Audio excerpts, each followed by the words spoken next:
So, hello everybody and welcome. Yes, welcome and welcome back here at BSN Network. Thank you back here, BSN Network. This is the BSN Network podcast here today. It is Thursday, April 22nd. Hopefully everybody had a good day so far and had a good rest of their day yesterday. It is in fact Thursday, April 22nd here today, coming off of another sports night last night. The Yankees were on, Nets were on. I had the Nets on my phone, Yankees on the TV, as I am unable to get the Yankees on my phone, so I had to watch them through the TV. It was a big offer for me last night. Neither of my teams won. Yankees took another tough loss. They also lost, but the Nets, they also took a tough loss yesterday as well. It's crazy, the Nets. I mean, we literally, it looked, and I'm not trying to, be, a moral victory guy in this case, but I mean, it really looked like we played a good game. If you watch the way we played for the first two quarters, it looked like we were, going to run away with that game. We were winning there by a little bit, by like 15, 20 points. I don't remember it exactly, but we were really playing well. I mean, we were getting rebounds, we were making our shots, we were getting in transition good, and I really thought with the way that game was going, it really looked like we were going to run away with that one. And then in the second half, the Raptors dominated, and they ended up dominating to the point where they were able to overcome their deficit and beat us. So it's a tough loss, but hey, it's not anything that's going to make or break our season. We still have a chance to make the number one seed in the Eastern Conference. What was good is the 76ers lose, so we're still a half a game back from the Sixers. So it's not like they won and we got ourselves into a little bit more of a hole. We're only a half a game back. We're 39-20. We're 19 games above 500. You would love to see them win as many games as they can, but hey, at the end of the day, we're still 19 games to 500. We're still the second best team in the Eastern Conference. We're still going to make the playoffs. All right, it'll be okay. But obviously, it's it's still a little. You obviously want to see as many games as possible they can win. So, but yeah, tough loss for them. But it was crazy because the first half we were playing really well, and in the second half, they were playing really well, and it literally felt like we were just getting crushed, but like at times it was only like a 5-point game, and I felt like we were down by 20. That's how good they were playing in the second half. So they ended up running away by it and winning by 11. But for that little time there where they really took over, it was like, oh my gosh, how is this game only a 5-point game? I'm like, this seems so much. Same thing with the Yankees game yesterday. We were down 2-0. It felt like we were down by 10 because we weren't able to hit. So, and that leads me to my next point. I'm going to sound like a broken record, and I talk about the Yankees obviously on this show a lot. I'm going to sound like a broken record, but I mean, it's the same thing every game. I mean, I'm going to come on and talk about the game, but I mean, what else do you want me to say? What else do you expect from this Yankees team at this point? I mean, we're not hitting, we're not pitching. Our fielding was fine yesterday, but even there's been some times where our fielding's had an issue. We had that with the Cole game, some mental and mental mistakes in the field and just some bad defense. Our hitting, not converting with runners in scoring position. And we had the bases loaded last night, and you ground out. I mean, and I said that yesterday when we won. I said going on yesterday's pod, it was a good win and all, and I was happy about it. We snapped a 5-game losing streak, but didn't I say? Not every game are you going to be able to score with a pass ball and a walk. Scoring with a pass ball and then getting walked, that's a gift. So the Yankees were lucky. The Yankees got to realize you ain't going to be able to win you're not going to be able to win every game by a walk and a pass ball. You got to learn how to hit, and the Yankees haven't been doing that. So another tough loss. I mean, I'm going to sound like a broken record. I mean, it's the truth though. It's another terrible loss, another terrible performance. Just another one of these head scratchers where, I'm sitting there doing the book and I'm looking at, the stats. Obviously I do the scorebook and I'm looking at the stats of that game and I'm just sitting here like, wow, none of our big hitters are getting hits. LeMahieu went 0 for 5. I don't think Judge got a hit. He might have. I don't remember. We had 5 hits yesterday. 5 hits. And I'm not trying to bash LeMahieu here, all right? I'm not trying to do it, but he even went 0 for 5. He struggled yesterday. So, 5 hits for a team that sometimes one player can get 3 and another player can get 2. 5 hits for a team that had the second best odds to win the World Series, we look ugly right now. We really do. And it's at the end of the day, we got to figure out some sort of solution, because obviously right now, whatever we're doing isn't working. The lineups we're doing isn't working. The just strategy we're going into the game with isn't working. Our starting pitching isn't working outside of Garrett Cole and Jordan Montgomery. I mean, Corey Kluber he was rolling yesterday, and all of a sudden it hits the fifth inning, and it's almost like he just hit a brick wall and he wasn't able to get up. So, tough loss for the Yankees. Just another one of those losses. I mean, I have an odd feeling we're gonna have a lot of these upcoming until we can. I don't know. I don't know what's gonna light a spark under us. I don't know what it is. But all I gotta say is, if we go on this road trip and we go like 2-6, there's gonna be a serious problem, and I mean that. This is an 8-game road trip. We have 4 in Cleveland starting tonight, then 4 in Baltimore. It's 8 games. It's 8 days, I believe, in a row. I don't think we have any off days. So it's 8 days on the road, 8 games. If the Yankees come out of this road trip 2-6, that's a serious problem. Now, I feel confident against the Orioles because we seem to dominate them, but I mean the Yankees, man. This road trip's big. This road trip, I think, is one of the bigger road trips of the season so far. If we come out of this 2-6 and we're sitting at 8-17, there might be some needed changes to be made, and there might be some lineup stuff to be made. That's all I'm saying. Hopefully that's not the case. I would love to at least come out of this road trip 5-3. I would take it. If we go 5-3, I'll take it. 4-4. That might be pushing a little bit. It depends on how you get your 4 wins. If you win 2 in Cleveland and 2 in Baltimore, I won't be satisfied. Because I believe the Yankees, even though they're playing terrible, I believe we could beat Baltimore. We could sweep them. So I'm expecting at least 4 wins out of this road trip. And maybe not at least, but I definitely think Baltimore's going to be an easy series. If we can't beat Baltimore, then I don't know. Then this team should just stop playing. But anyway, these are the topics for today. So NFL schedule yesterday got released. Or not released, I'm sorry, the release date of the schedule got released yesterday. So, the NFL schedule obviously is going to be released May 12th. And obviously some new, things in the schedule. Obviously they added an extra game, which means 18 weeks, 17 games. So they added an extra week to the season. It's usually only 17 weeks. They added an extra 17 games, 18 weeks now, which is the first time in a really long time they're doing that. So, obviously I'm going to talk about, the upcoming schedule and stuff and what it could possibly look like. I'm also going to go review the Jets and the Giants opponents. Obviously the opponents are out, who they're going to play home and away, but the schedule isn't out yet, like the week-by-week schedule. That comes out May 12th, so the NFL announced that yesterday. I wanted to talk about it today because I'm a big believer that schedule has a big impact on how the year goes. I know some people it doesn't matter who we play this week and you know what, it doesn't matter when we play this team and you know where we play this team. Some people believe that just doesn't matter. They just believe if you got the talent and you're doing good, it's all that matters. But I really believe schedule has a big impact on teams. And I know some people out there can care less on what their schedule is. Their goal is to obviously just win every game. But I truly believe that schedule is a big part of how your season's going to go. So I wanted to talk about that. Talk about possibly when the Jets play some of these opponents. We'll get into that. Then we'll get into Vladimir Guerrero Jr. As we all know, Vladimir Guerrero Jr., the son of Vlad Guerrero, is really having a great year. He's batting .397 right now. He's looking like the player everyone expected. He was one of the best prospects ever to come out of high school and college and stuff. He was the number 1 prospect a couple years ago. The Blue Jays had him in his system. They've brung him up. His first 2 years were, I guess, you could kind of say underwhelming in a way. But this season he lost a lot of weight.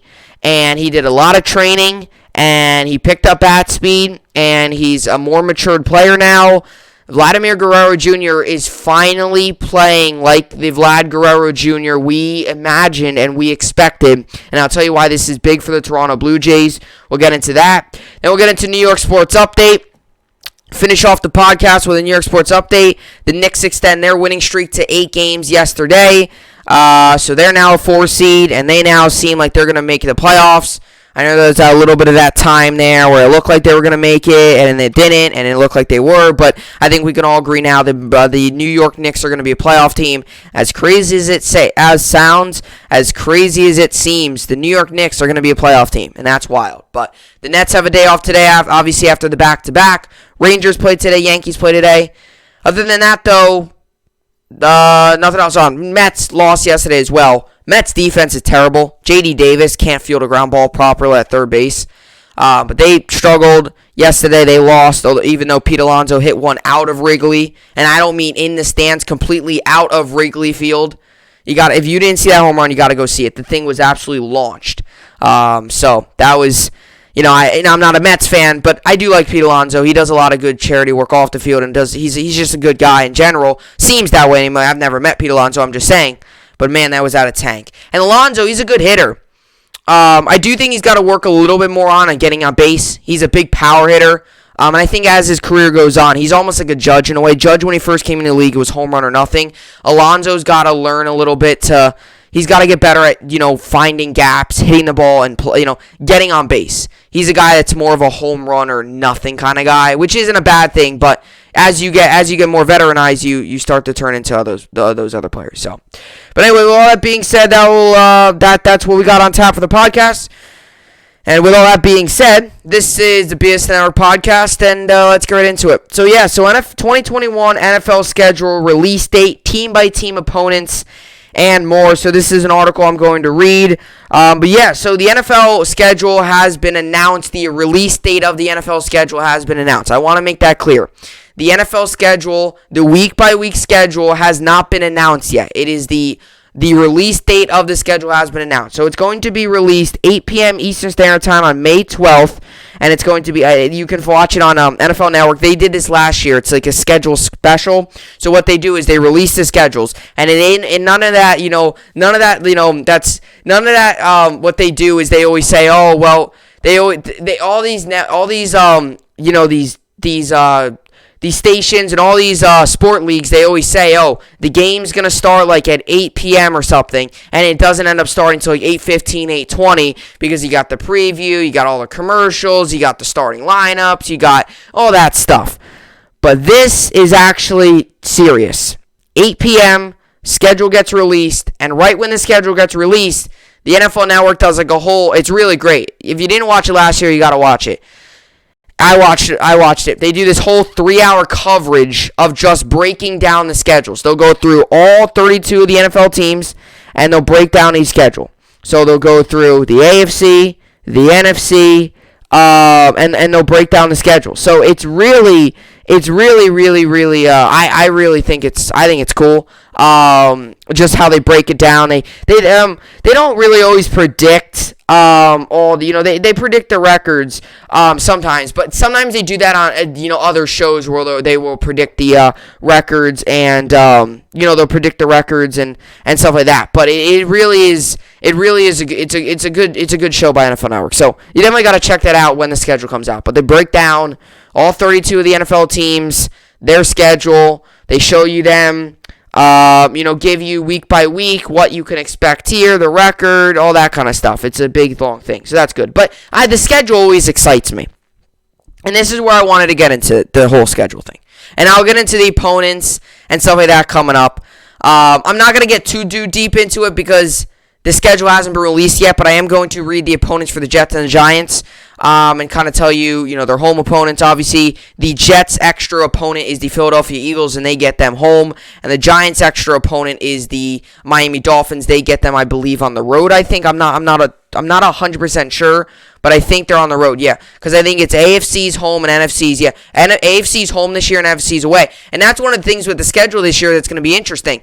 Usually, it's 16 games. 8 home games, 8 away games. Usually you see that. Now you sometimes will get the one neutral site game. We've gotten London games. We've gotten the one Mexico game. I don't know if we've gotten any more. Almost like in the MLB too. They had the London series and all that stuff. And I believe this year in the NFL they're actually bringing back the London series. The Atlanta Falcons, one of their home games is going to be in London, and actually the Jets actually play the Falcons away. So they actually will play at the Falcons. So there's a chance that the Jets play the Falcons in London this year. I don't know if that's going to be the case, but there's a chance. So anyway, back to my point. So it's kind of odd this year with the schedule, and this is what's going to be something on how the NFL does it, because you don't want to obviously pull all the, you don't obviously, well, you want to spread it out really, but it's an advantage for the AFC teams this year, especially that there's going to be fans back in the stands for the NFL season, or at least that's what it seems like. It's a big advantage for the AFC teams because they get 17 games, and 9 of those 17 are going to be on the road, and every other year they will switch. So next season it will be 9 road games for the AFC, 8 home games. Same vice versa for the NFC, 9 home games, 8 road games. This year it's 9 home games for the AFC, 9 home games, 8 road games for the AFC this season. It's vice versa for the NFC. So that's going to be something that's interesting because usually it's 8 games and it's 8 home, 8 away. Now that could be in any order. You could be home for 2 games, then road for 3 games, home for 1, on the road for 2, home for 3, on the road for 1. It could be all order, but you have 8 home games, 8 away games in a very random order, but that's usually how it is. So it's going to be interesting this season how they do that. And it's a big advantage for the AFC, like I mentioned. So, obviously, that's one of the big things. But I know a lot of people, when they hear the schedule coming out, they're obviously excited. But they kind of just want to see, like, all the home games and when they play teams. That's kind of all they want to see.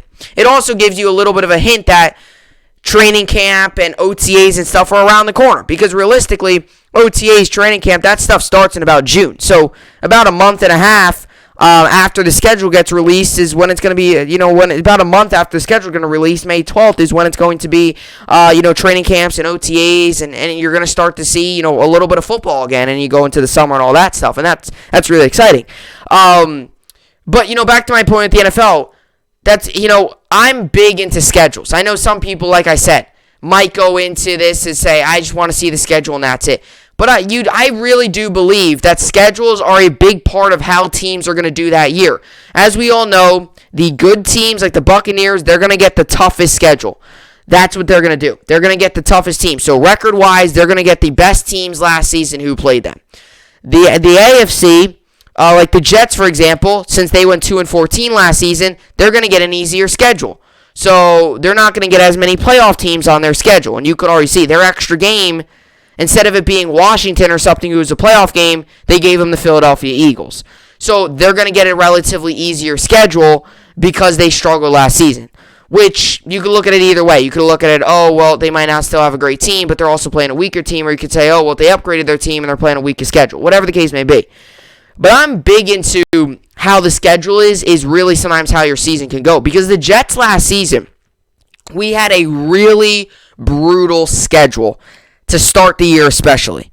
To end the year, you definitely had some teams in there that, were up in the air. I mean, even then, you had the Rams, the Browns, the Raiders, but the Dolphins, Dolphins are a good team, but they're not beatable. No, I mean, obviously the Jets last season were terrible, but, there were some beatable teams if you're average, but the Jets last season had a really, really, really brutal schedule. They had the Bills week 1, who we all know went on to be in the AFC Championship game. Then they had the 49ers week 2, a healthy 49ers team. Then some of them got injured that game, but, going into that game, many people thought 49ers were still going to be a playoff team. Then week 3, I believe you had the Colts, which also they were a playoff team. They lost in the wild card round, but the fact is they still got the playoffs. They faced the Broncos. I don't want to really talk about that game. Then did they face the Cardinals week 5? I don't remember exactly. But then I know we had the Chargers, who wasn't, they're not a great team, but still the Jets had some, really good opponents. They faced the Bills twice. Then they faced the Dolphins twice. They had to face the Colts, who were a playoff team, let alone their defense. They had to face the Browns. They had to face the Rams. The Jets had to face Seahawks. Completely forgot about them. They had to face the Seahawks. The Jets had to face a lot of good opponents last season, and it was tough. And that's the other thing, too, when you got to break down a schedule, is you want to look at through the first 8 games. Now, you can't really do this kind of because there's no halfway point, really, with the 17 games. I mean, there kind of is, but there's no, official halfway point. It's more 8.5 games in is the halfway point. So 8 games, then you're at the halftime of the 9th game. That's kind of the halfway point. But back to my point with the season. Some teams have a really easy first half of the season. They'll play, average teams to below average, and they might get that 1 or 2 really good team in there. And then some teams have a brutal second half of the season schedule where they're playing straight playoff teams. they're playing teams that are just, by then, they're going to be playing meaningful games. They're going to play teams that are going to be really good. And then there's some teams that might have them scattered. Couple good teams here, couple good teams there. Maybe one or two good teams, final 2-3 weeks of the season. And then you get some teams, which is what the Jets schedule, and I'm not trying to make any excuses for the Jets. If they didn't have that, they were still the worst team in the NFL. Right? Not like making any excuses, but then you have sometimes where teams are just loaded with good opponents. You have teams like the Rams. You face teams like the Seahawks. You face teams like the Browns. You face teams like the Colts, the Bills, the Dolphins. Right? Sometimes you just have that. And the Jets are in a division of the Dolphins, the Bills, the Patriots. Right? So they're going to be in a division where they got to play those teams at least twice. So 8 of the Jets games are going to be against the Dolphins, the Bills, and the Patriots. Or 6, I believe. Right? Whatever. Right? They're going to have to play against those teams. So that's one of the big things. And I know this season the Jets got to face up against the Saints. We got to face up against the Buccaneers. We got to play the Panthers. So, the schedule is definitely uneasy. And then the Jets also had to play the Chiefs last season, which wasn't easy at all. So that's one of the things. But I've always been, also you got to look too. Let's just say you have a game one week where it is you play a really bad team. Maybe it's a Sunday game. It could very well be a Sunday game. You have a Sunday afternoon game, right? You play a really bad team. It could be a team that's at the bottom of the league. They're terrible. They're awful. It's late in the year where you're battling for a playoff spot, right? This could just be a scenario why schedules are big, why schedules really matter and how a team does. Let's just say you have a Thursday night game, a really quick turnaround. Thursday night game, prime time. Everyone's going to be watching it. It's a big part of your. It's gonna decide a lot in your season, and it's a really good team you're facing up against. Sometimes you catch teams get caught looking ahead, especially on some of those Thursday night games, because it's such a quick turnaround. Sometimes people just forget the fact that, that they got a game Sunday. They're like, oh, I can't wait for that Thursday game. Oh, I can't wait for that Thursday game. That Thursday game is going to be really good. And all of a sudden, your team's struggling to beat one of the worst teams in the NFL on that Sunday game. And then your season gets all discombobulated from there. So that's another way how schedules can impact you. And like I said, some teams have a strong first half. Some teams are going to have a weak second half. Some teams, it's just going to feel like you never catch a break. Every week it seems you're going to be playing a playoff team. That's just how it rolls sometimes. And I felt that last year with the Jets, I felt like last season, every week we were playing a playoff team. And part of the reason that could be is because they look like they played like playoff teams against us. But it's the truth. Some teams, it feels like, wow, they're just cruising. They have an easy schedule. And in other teams, it's like, oh my gosh, are we ever gonna play a team that's not gonna be? Are we ever gonna play a team that's not gonna be, a contender this year? That's just harder and easier schedules, and it sometimes sometimes depend on when you play those teams. If you play the Bucks, the Saints, the Chiefs, and the Bills back to back 4 weeks in a row, you're gonna feel like, oh my gosh, what is this?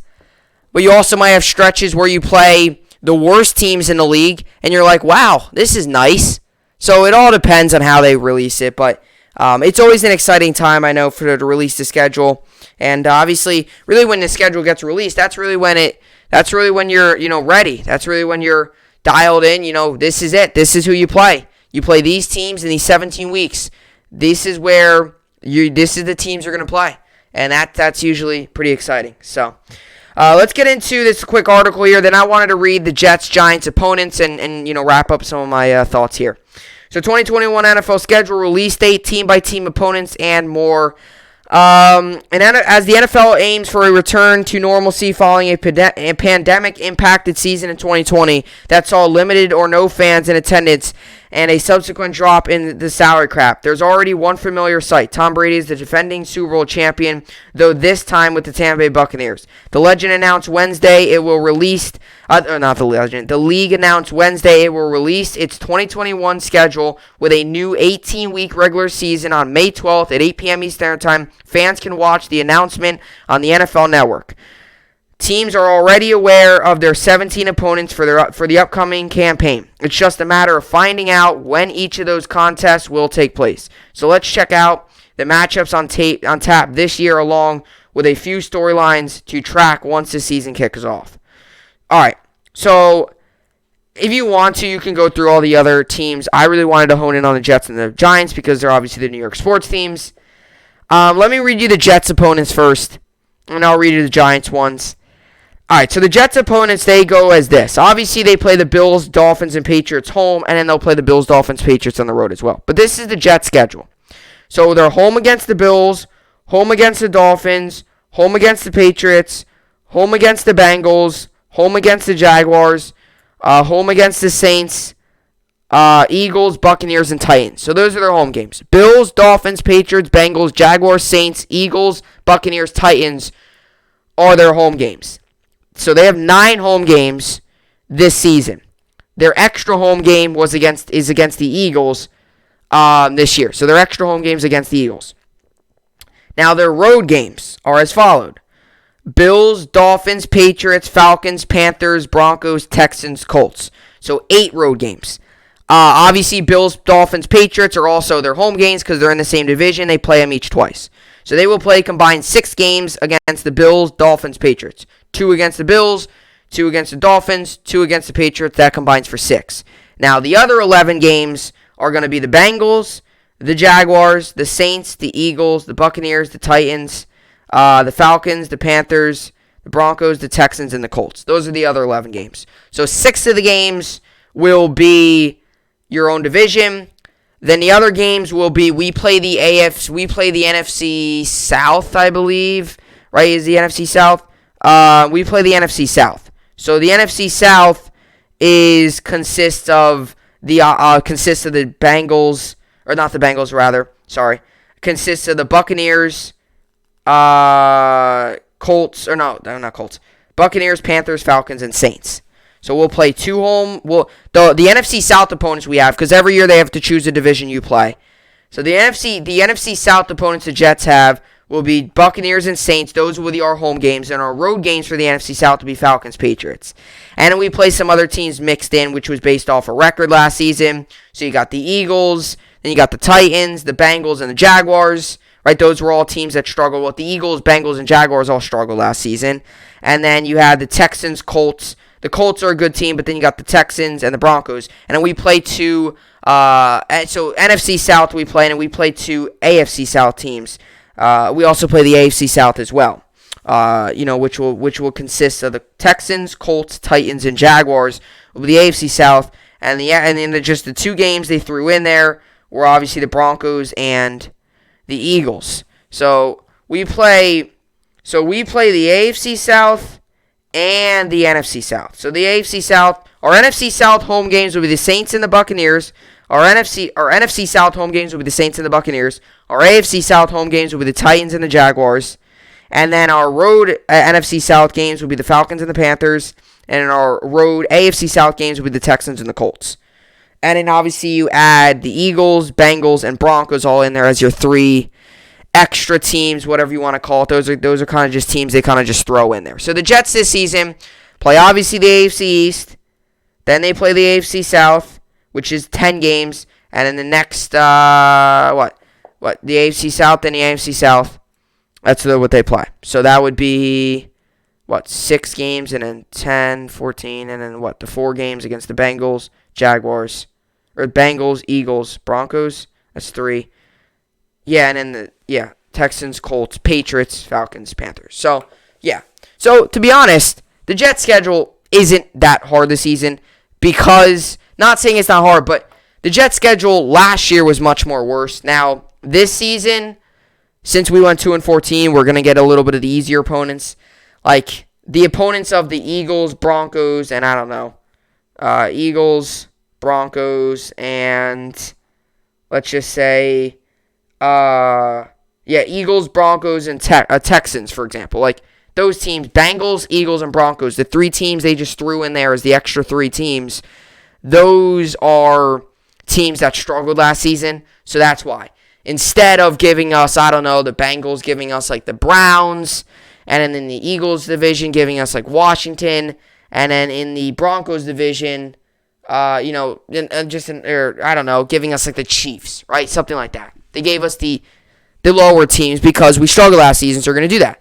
And if you were to do good this year, you're going to get a harder schedule next season. That's how it rolls. So that's the Jets. And then the Giants' home opponents are going to be the Cowboys, Eagles, Washington. You got the Falcons, Panthers, Broncos, Raiders, Rams. Their road opponents will be the Cowboys, Eagles, Washington, Bears, Chiefs, Chargers, Dolphins, Saints, Buccaneers. So their extra road opponent this year is the Dolphins because AFC and NFC East play against each other. So their road opponent will be the Dolphins. Their extra one. So they have 8 home games, 9 road games. The Giants' schedule isn't easy this year. They're going to have some good teams. They got the Chiefs, they got the Buccaneers, they got the Dolphins, they got the Saints, they got the Rams, they got Washington and Cowboys. Those are 2 good teams. So those you got all alone. You got a good. Obviously, you got a tough schedule for them. So this is how the Giants are going to go. It's going to be obviously you're going to have 6 games against the Cowboys, 2 home games against the Cowboys, a home game against the Cowboys, road against the Cowboys, home Eagles, home Washington, and road Eagles and road Washington. Those will be 6 games, and they will also play the NFC South, which will be their 10th game, and they will also play the AFC West, which will consist of the Broncos, Chiefs, Raiders, and Chargers, and in their extra games that just got thrown in there were the Rams, Dolphins, and Panthers, I believe, were just the other games that just got thrown in there, and the Bears. Yeah, was it Dolphins, Bears? No, it was the Dolphins, Rams, Bears. Okay, so that's their extra games. So they will get also some extra games as well. That's what the NFL does with their schedule. They just they play, you got to play divisions, and you have usually you have 2 extra games, 2 extra random games just against other opponents. But then also now with the 17, you get 3 games. So, as crazy as it may sound, really, the NFL schedules is really you're playing just a bunch of conferences. You're playing divisions. Like the Jets are going to play 6 AFC East games. Then they're going to play 6 NFC South games. Then they're going to play, 4 NFC South games. Then 4 AFC South games. That only leaves you with 3 extra games left against just random teams across the league. So, it's kind of weird to think that, it's just, yeah. All right. So that's kind of that. But, obviously, it's going to be, I think it's going to be a good year for, the NFL, and hopefully it goes all well. I know, obviously, there was a lot of controversy over the 17-game schedule, and, should they do it, and, the player's health, and then you're going to have to give more money, and then, is it worth it, and the TV, and all that stuff. There was a lot of controversy around the 17-game schedule. Now, I wanted more games. I've always said this. There's been talks for years now of them possibly completely blowing up the preseason and then putting in 4 games and just making it a 20-game season or something. But then at the same time, it is tough on the opponent. It is tough on the players, which it's the truth. But I mean, from a league standpoint, from a money-making standpoint, you're gonna want that extra week of games. That's a whole lot of money. That's another extra week of stadium. That's another extra week of fans going to a stadium. That's another extra week of TV revenue. Now the players too, it's an extra week of your pay. I think it's gonna be good too. And also, some of these teams that and obviously everyone, you can always say that.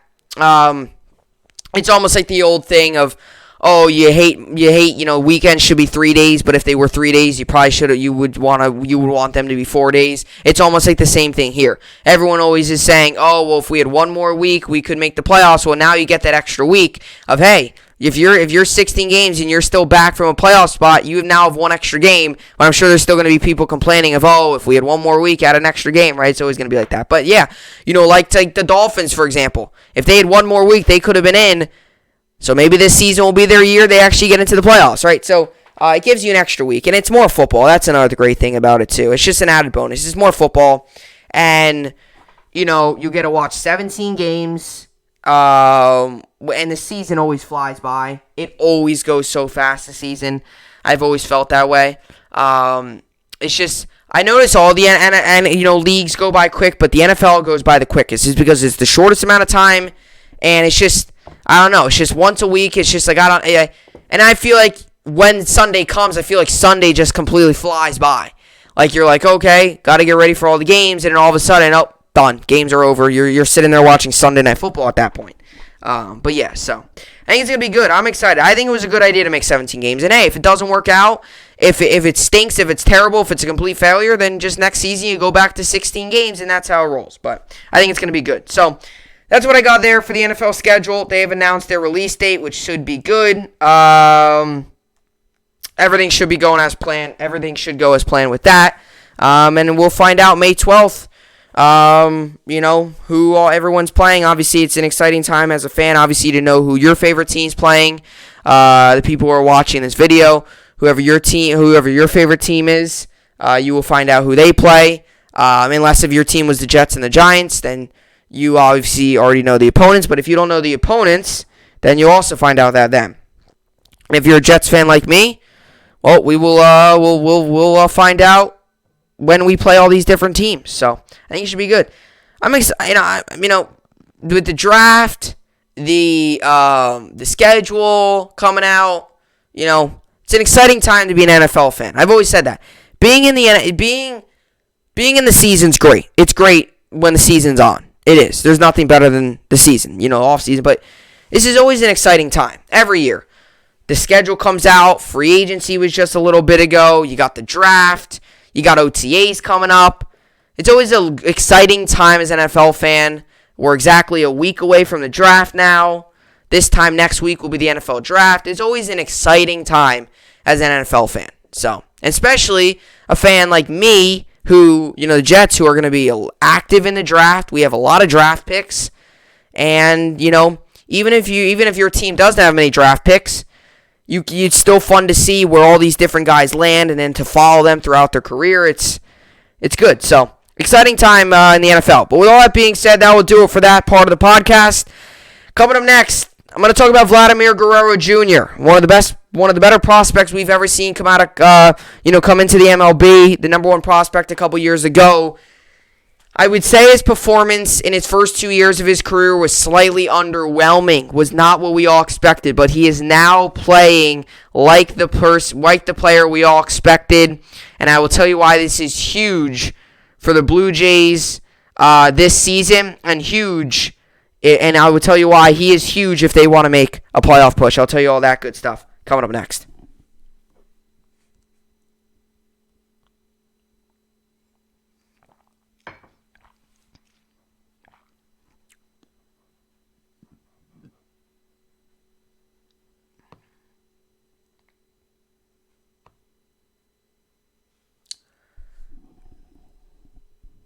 Alrighty, so let's get into this. So Vladimir Guerrero Jr., 22 years old. Most people, I would put money on it. You don't even really have to be that big of a baseball fan to know who Vladimir Guerrero Jr. is. First of all, his dad, Vladimir Guerrero, his dad is one of the more known baseball players of all time. We've all known what he could do. He was a very good player. Obviously that. So, just in general, you don't even really have to know who Vlad Guerrero Jr. is. When you hear Vladimir Guerrero, you're probably going to know who his dad is as well. And his dad was obviously a former MLB player as well. He spent some time with a couple teams. Spent some time with the Expos, I believe, the Angels, the Orioles. I think he played with the Texas Rangers too. I do know, I'm for sure that he played for the Expos, the Angels, the Orioles, and I believe he played like 1 year with the Rangers. I believe so. I think that was towards the tail end of his career. I know Orioles was his final season in the MLB. I know that was the 2011 year. That I can name for certain. He played with the Expos for a good amount of time too. He came in 96 in his rookie year, played with the Expos, but he's a Hall of Famer. He's in the MLB Hall of Fame. He made a lot of All-Star games, 9-time All-Star, I believe. I'm just going off of memory because I was looking at some of the stuff earlier. He said, he was an MVP winner. Vladimir Guerrero. He's a Hall of Famer. So a lot of people know who Vladimir Guerrero is. So you don't even really have to know much about Vlad Guerrero Jr. You can automatically kind of just know that he's got to have some resemblance to Vlad Guerrero, his father. So, and like I said, you don't even have to really be that much of a big baseball fan to know who he is. This is one of the best prospects in any sport league to come out of wherever they're coming out of, whether that was some fall league, whether that was college, whether that was straight out of high school. This is one of the better ones we've seen in recent memory. Now, was he LeBron good? No, but that's a different sport, but he wasn't as known. But still, very big name player, and he's only 22 years old. He came into the league in 2019, played 123 games. I remember the game. I was watching it. Sold out crowd at Rogers Center just to watch him play. He played 123 games that year. Then last season, he played all 60 in the shortened 60-game season. And so far this year, he's played 18 games, which I believe is all the games. Knock on wood so far, he's played his games. Last season, he played all 60 games. This year, I believe he's played all the games so far. They probably played like 18 games. And in his 123 games he played, he missed some games, but that's because he wasn't on the team, because they called him up mid-year. But this is a guy who, when he came into the league, his expectations were through the roof. And that's one of the things, like, I don't want to call him underwhelming. I don't want to say he wasn't what anyone expected him to be, because some of the expectations people had for him were just mind-boggling. Were just through the roof, and I had high expectations for him. And I was sitting there watching the game of when he got up there at bat. You know, it was almost like you were watching Game 7 of the World Series with how the crowd was reacting. It felt like watching the game. If you completely forget about the two teams playing in it, if you completely forget about the time of year, if you're just sitting there watching the game, the energy in that stadium, when he got up at bat, when he stepped in, it felt like Game 7 of the World Series. Tie game, bottom of the ninth, 3-2 count. That's what it felt like. Because the entire MLB world was talking about him. And I feel like that at times, sometimes, will added pressure, one. And two, when everyone has such high expectations for you, when, you're playing like this and everyone expects you to play like this, you can kind of be, some people think, is a little bit of a disappointment. But he still batted .272 in his first year, 123 games. Now, was he the player many of us believed? I wouldn't say so yet. And I will admit that I was a little shocked to see him last season actually have a lower batting average last season. And, had a little bit of a lower batting average. And you could go either way, say, that was only 60 games, so he could have hired it. But you could also go, that was only 60 games, it could have been lower. But this is a guy who came in, and I don't want to sound mean when I say this, but when he came into the league, he was bigger. He was slightly overweight. He was definitely slightly overweight. Not saying he was obese and 900 pounds, no. But he was definitely bigger. He wasn't getting around the ball as much. And they always say AAA to the MLB is the biggest jump. The pitching's much quicker. You got to get up your bat speed. And with him being bigger, with him being more heavier, with him not able to get around the ball as much, he was struggling to hit the ball. He was struggling to get around it. This season, I forget, he might have lost like 40 pounds this year. And his bat speed's quicker. He's got more power, more muscle strength. He's got a quicker bat, like I mentioned, and he's getting around the ball quick. A lot of times when he first came in the league, he was late on a lot of pitches because his swing was slower. But now that he's slimmed down, he's not as heavy, he's now getting around the ball really quickly and making amazing contact. 383, 7th in the MLB right now batting average, 4 home runs this season, 12 RBIs, and he's 5th in the MLB in OPS right now, 1.163. And to all those people out there who might have doubted that this guy really was really going to be what he needed, what he was going to be. I mean, people, he is showing the entire MLB world right now why he was the number one prospect coming out of AAA.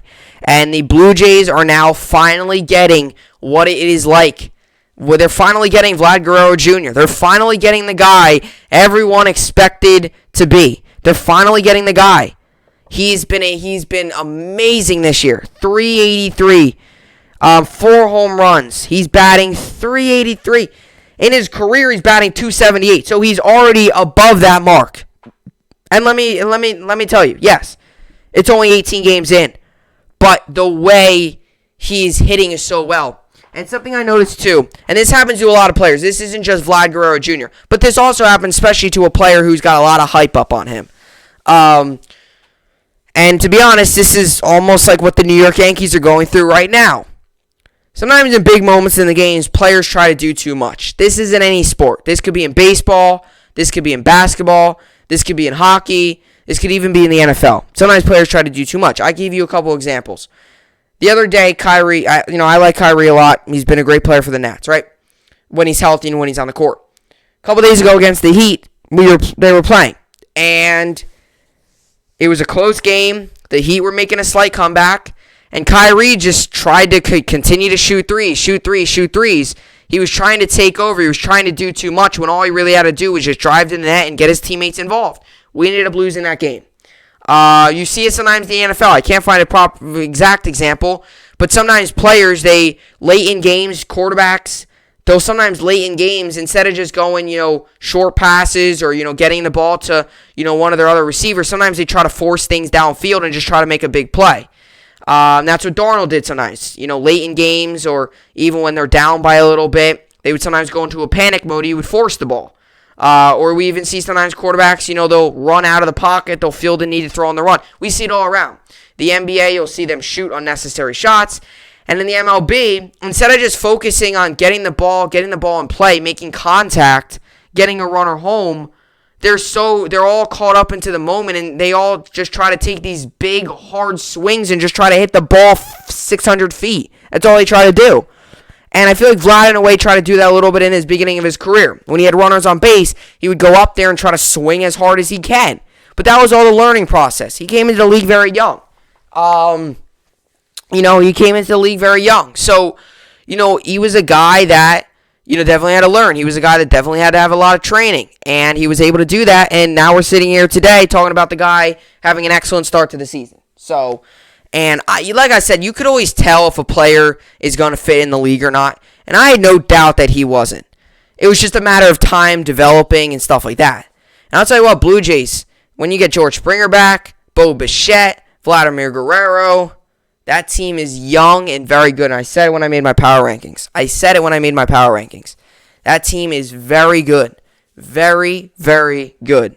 And Vlad Guerrero Jr., if he keeps hitting like this, he's going to be even better. The Blue Jays are going to get even better. So, watch out. And like I said, you don't even have to be that much of a baseball fan to know who Vladimir Guerrero Jr. is. I mean, he's one of the bigger names in baseball. He's one of the bigger names out there.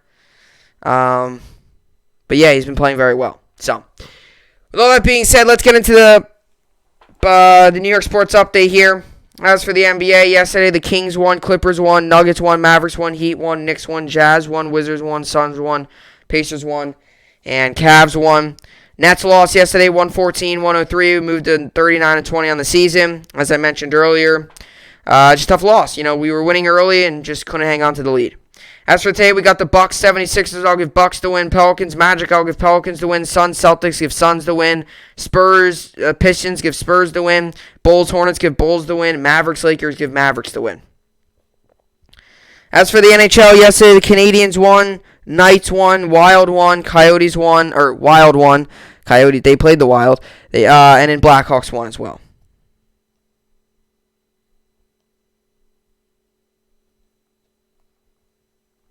All right. As for today, we got the Lightning, Blue Jackets. I'll give Lightning the win. Bruins, Sabres. Give Bruins the win. Islanders, Capitals. Give Islanders the win. Penguins, Devils. Give Penguins the win. Hurricanes, Panthers. Give Hurricanes the win. Maple Leafs, Jets. Give Maple Leafs the win. Stars, Red Wings. Give Stars the win. Avalanche, Blues. Give Avalanche the win. And Canucks, Senators. Give Canucks the win. As for the Rangers play today. Rangers come in this game 23-17-6. Flyers come in this game 20-18-7. This game is the over-under 6.5 for this game. This game comes on today, 7 p.m. Eastern Standard Time. You can find this game on ESPN Plus and MSG. 53% of people say Flyers will win. I guess Rangers, because the Rangers, man, we've dominated the Flyers this season. We had the 2 8-goal games, right? Or 8 or something. Then we had the 9-goal game. We've had the Flyers number.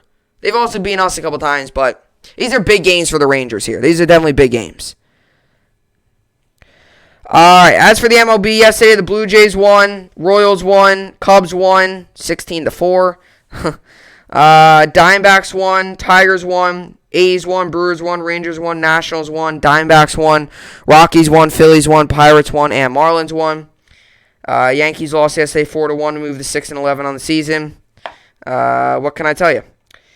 All right, as for today, we got the Diamondbacks Reds. I'll give Diamondbacks the win. Pirates Tigers. I guess I'll give Pirates the win.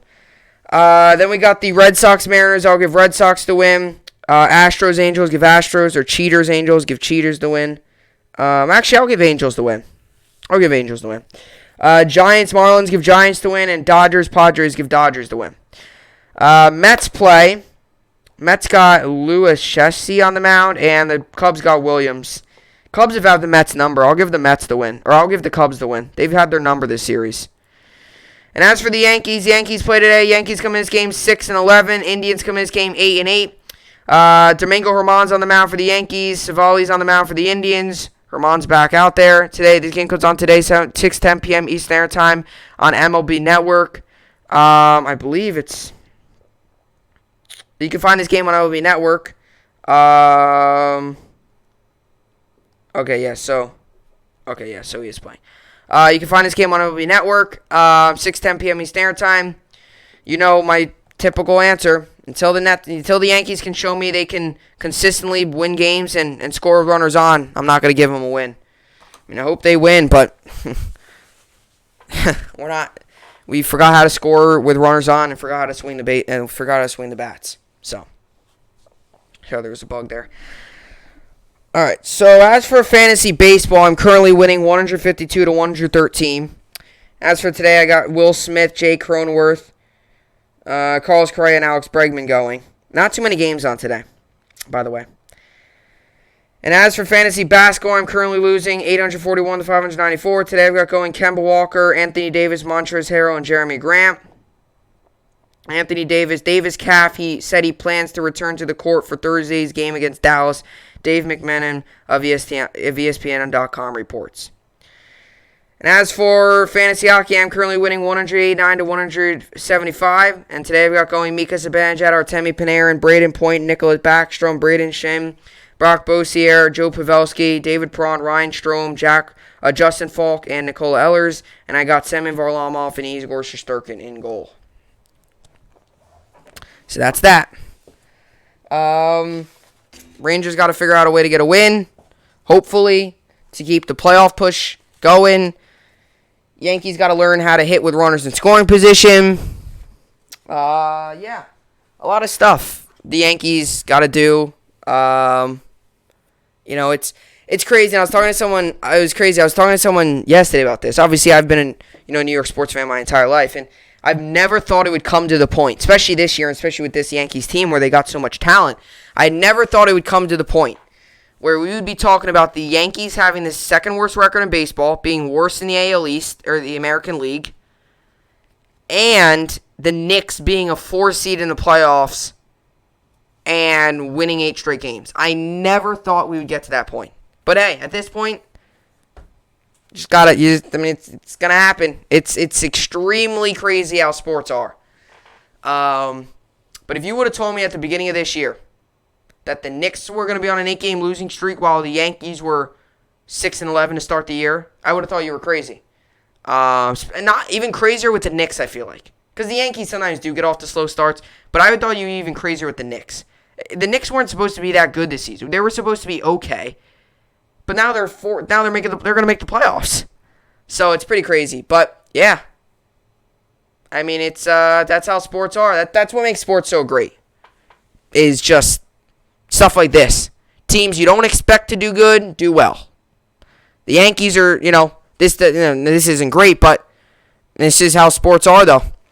You never know what you're getting in sports. You could feel so confident about a team winning, feel so confident about a lineup like the Yankees, and then they don't come through, and you're just sitting here like, oh my gosh. Right? So, but hey, hopefully the Yankees find a way to turn the page tonight. Hopefully we find a way to get a win. But my confidence right now as a Yankees fan is very low. Hopefully the Yankees can bring that back up for me. But anyway, with all that being said, that will do it for the podcast here today. Hopefully you all enjoyed it. I will see you all back here tomorrow. Hope you enjoyed it, and thanks for watching.